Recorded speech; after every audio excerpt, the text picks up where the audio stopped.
ओसीड़ो आहे खाउरनि खे पंध जो।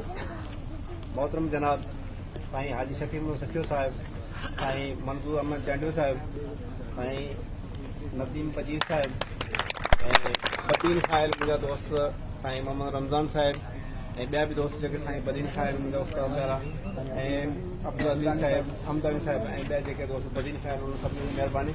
ऐं उन सां गॾु मुंहिंजे जेका हिते ज़िले थरपारकर जा तालुके जे सदर जनरल सेक्रेटरी ऐं मुंहिंजा जेके ॿिया उस्ताद शॉर्ट कॉल ते हिते गॾु थिया आहिनि उन्हनि सभिनी खे मुंहिंजे तरफ़ां सलाम।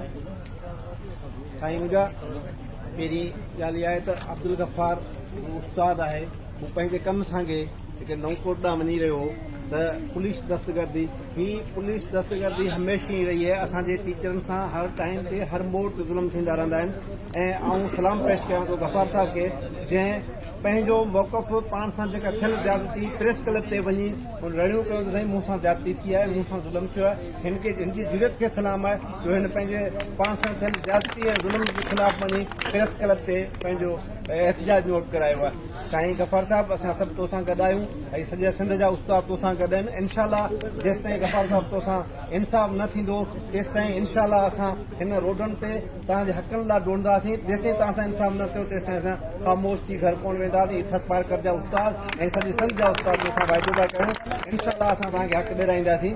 ऐं जेको मुंहिंजो अॼु SSP थरपारकर DIG मिरपुर ख़ासि IG सिंध ऐं वज़ीर सिंध खां पुरज़ोर मुतालबो इहो आहे त SHO कलोई ऐं उन सां गॾु नंढो मुंशी शमशाद सुमरे जे ख़िलाफ़ फौरन एक्शन वरितो वञे ऐं उनखे एक्शन वठी उन जे ख़िलाफ़ कानूनी कार्रवाई कजे, उन्हनि खे मुअतल कयो वञे ऐं जेका पुलिस डिपार्टमेंटल तरीक़े सां जेको उन्हनि खे सज़ा जज़ा हूंदी उहा सज़ा जज़ा कई वञे।